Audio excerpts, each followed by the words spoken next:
Hey guys, what's going on? Squid Prince here, and I got a battle against my buddy, TheShinySeaking.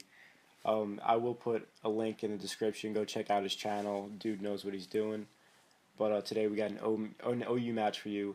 Unfortunately, all my teams recently got deleted, so I ended up making a new team, which I enjoy making teams anyway. I like making funky stuff, and I decided to make a team around Analytic Behem, which I think it's an alright set. It still needs work, but he has an attacking core of Psychic, Dark, and Bug with Recover. I have Rotom as my screen setter, so I have dual screens and Light Clay on him, and he's also slow enough to Volt Switch out, take a hit, and then get a free switch into Behem. That's what the plan is anyway. And then I also have like support set like Hippowdon.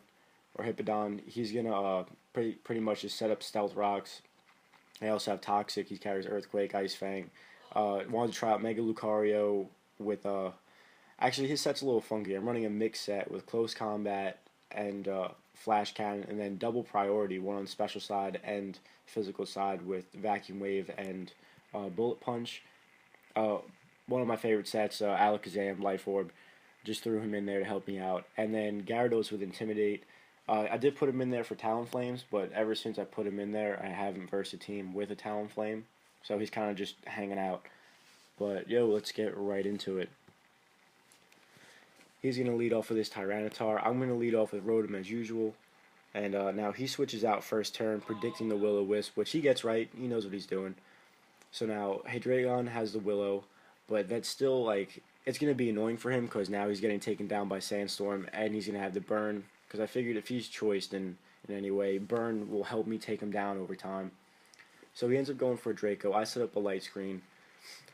Now, what happens here is I predict the switch. I think, why would he stay in with the drop like that in a light screen? I am fully, especially defensive. So I go for a Willow, predicting the switch into anything else. But if you look at his team, it would make sense because nothing on his team wants to take a burn, so he would just stay in. So he ends up switching out, goes into his Dragonite, and I end up Volt Switching on this turn, which is good because now I break the multi-scale where if Sandstorm would have broke it, his leftovers would have just recovered him straight back to where he was. So now I get a free switch into my Behem, but I get a little too excited because I was like, oh yeah, this is his time to shine, and I totally forgot he has two Dark types to completely wall me. However, I do get a little ballsy here. He goes for a Dragon Dance, and I actually stay in and I go for the Signal Beam, which I was surprised. Pretty sure he's a quiet nature. It did a lot of damage on Mega Tyranitar in the Sandstorm, so I was happy with it. I also carry Wise Glasses on him, so I can get another boost. So and I don't want to have a Life Orb to bring my health down because he's based on taking hits anyway. But I bring in the Gyarados, get the Intimidate off, and then he just kills me with 2 crunches. So I bring in Lucario. He ends up switching out to his Actadrill. I Mega Evolve, and I go for a Vacuum Wave because I didn't want to take any defense drops. But later on, you'll see why he actually switched in his Actadrill. But he ends up switching out, and then he brings in the Aegislash, and I go for a Flash Cannon, predicting the Aegislash to come in. And even if I was wrong, I'm pretty sure Flash Cannon would have killed Excadrill from that range anyway. He ends up going for a King Shield, and now I bring in Rotom again. And now he just Sneak Shadows me. Rotom ended up as fodder, which is that's unfortunate because I love Rotom. I love the little washing machine that just runs train on everybody. So now I have Behem in, and I end up living a Sneak Shadow, which is I was like, oh, that's sick. And then I come back and hit him with a Dark Pulse and take him out. Now, unfortunately, I'm not going to have enough health to live a Tyranitar Crunch or any time to recover, really.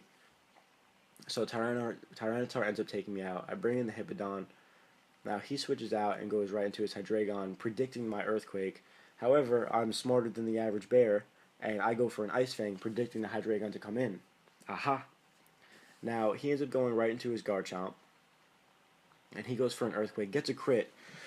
Now I see an opportunity because the crit didn't do much at all. It only did 36%. So now I figure, okay, here's my plan of attack. I'll go for Toxic because now I know I can take his Earthquakes.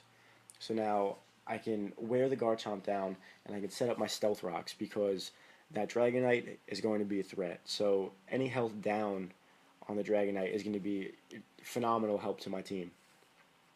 Especially to try and put him in takedown range for at least Alakazam. Now I end up living another Earthquake. That just really blows for him because the Max Min really screwed him there, and I end up getting off of like a free Ice Fang.